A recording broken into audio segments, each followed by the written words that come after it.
Hello everyone, welcome back to my channel. आज हम इस वीडियो में एमएचडी 6 का 6 टाइम रिपीटेड क्वेश्चन जो आपके लास्ट 5 ईयर्स में हो चुका है उसको हम करने वाले हैं। जिसमें क्वेश्चन है आपका निर्गुण ज्ञान मार्गी संत काव्य धारा की प्रमुख प्रवृत्तियाँ समझाइए। मतलब कि प्रवृत्तियाँ मतलब यहाँ पे विशेषता को बोला गया है।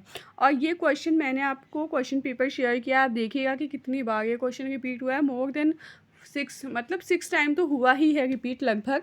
ठीक है, लास्ट 5 ईयर्स में यहाँ पे 5 ईयर्स आप समझ रहे होंगे, 5 पेपर में 6 बार कैसे रिपीट हो गया। तो मैं जून और दिसंबर दोनों के पेपर को मिला के बोल रही हूँ यहाँ पे। ठीक है, चलिए।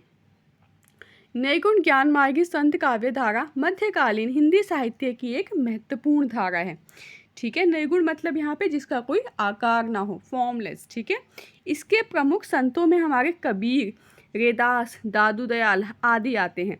इसमें ईश्वर को निर्गुण, निराकार और सर्वव्यापी माना गया है। मतलब कि ईश्वर क्या है, हर जगह है, उनका कोई आकार नहीं है, वो निराकार है और वो सभी जगह पे आपके समान रूप में हैं। और इनकी जो प्रमुख प्रवृत्तियाँ रही थी वो रही थी आपकी निम्नलिखित। देखिए, इसमें आपको 3 पॉइंट याद करने पड़ेंगे। पहला कि मध्यकालीन हिंदी साहित्य की एक महत्वपूर्ण धारा है। इनके प्रमुख संत कौन कौन से हैं? कबीर, रैदास, दादू दयाल आदि आते हैं। इसमें ईश्वर को निर्गुण मतलब कि कोई इसका आकार नहीं है, निराकार फॉर्म में।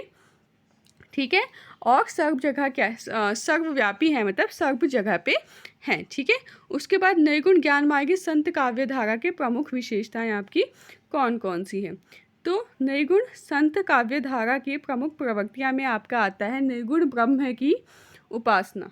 मतलब संत कवियों ने यहाँ पे ईश्वर को निराकार माना है, मतलब कि आकार नहीं है जिसका, और अजन्मा और गुणातीत यानी कि गुणों से, जो सभी गुणों से परे है, सभी गुणों के बंधन से मुक्त। ठीक है, या सभी गुणों के बंधन से ऊपर हो, उसको माना गया। उनके अनुसार परमात्मा की किसी मूर्ति के रूप में हम सीमित उन्हें नहीं कर सकते हैं। ठीक है, ये निर्गुण ज्ञान मार्गी संत काव्य धारा की विशेषताओं में पहला है। निर्गुण मतलब समझ गए जिसका कोई आकार ही नहीं है। ज्ञान मार्गी संत काव्य धारा की हमें विशेषता में देख रहे हैं कि पहली वो निर्गुण ब्रह्म को मानते थे, उपासना करते थे, मतलब जिनका कोई आकार नहीं है, अजन्मा, गुणातीत, मतलब वो किसी मूर्ति के रूप में उन्हें सीमित नहीं करना चाहते थे। उन्होंने ज्ञान की प्रधानता दी है, मतलब ज्ञान को ही उन्होंने आवश्यक माना है। उन्होंने अंधविश्वास जैसी चीज़ें और बाहरी आडंबर मतलब कि पाखंड, खाली पूजा पाठ करके दिखावा करना की अपेक्षा उन्होंने आत्मज्ञान पर बल दिया है। ठीक है, और उसके बाद है हमारा गुरु महिमा का प्रतिपादन।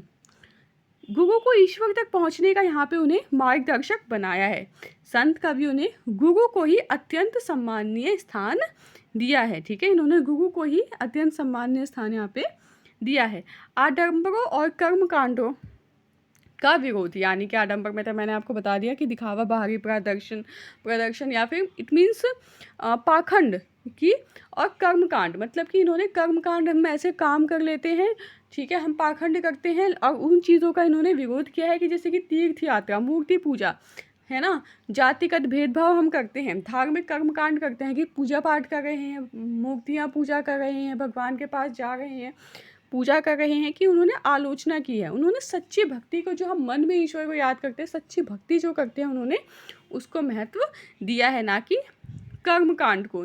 और आडंबर की, पाखंड वगैरह ना करके हमें अपनी कर्मों को अच्छा रखना है। ठीक है, सच्ची भक्ति वही है जो अपने सच्चे मन से की जाए।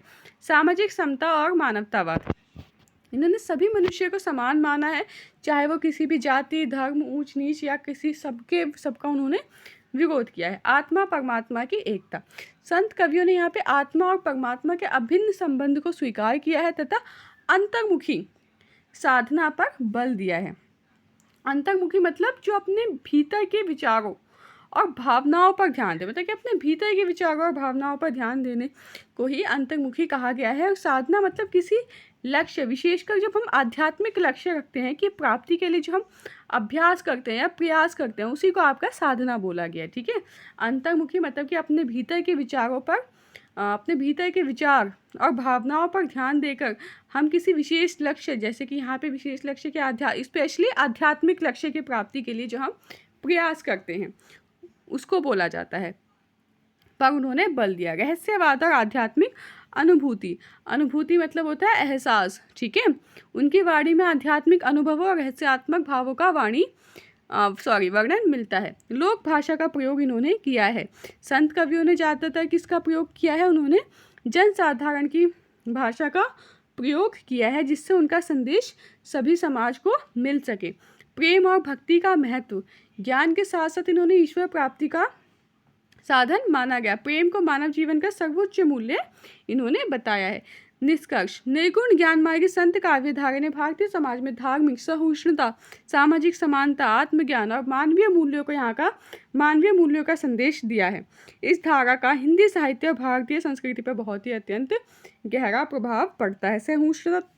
सहिष्णुता मतलब कि दूसरों के विचारों, विश्वासों और मतों को सम्मान करना। ठीक है, दूसरों के विचारों को भी हम सम्मान करें, उनके विश्वासों को और उनकी जो भी राय है उनको सम्मान करें, स्वीकार करने की जो भावना होती है, उसी को यहाँ पे क्या बोला गया? सहिष्णुता बोला गया। इसी के साथ ये वीडियो खत्म होती है। इस आगे आपकी इंपॉर्टेंट सीरीज़ चल गई, तो प्लीज़ इसे देखना ना भूलें। And like, share and subscribe. Thank you.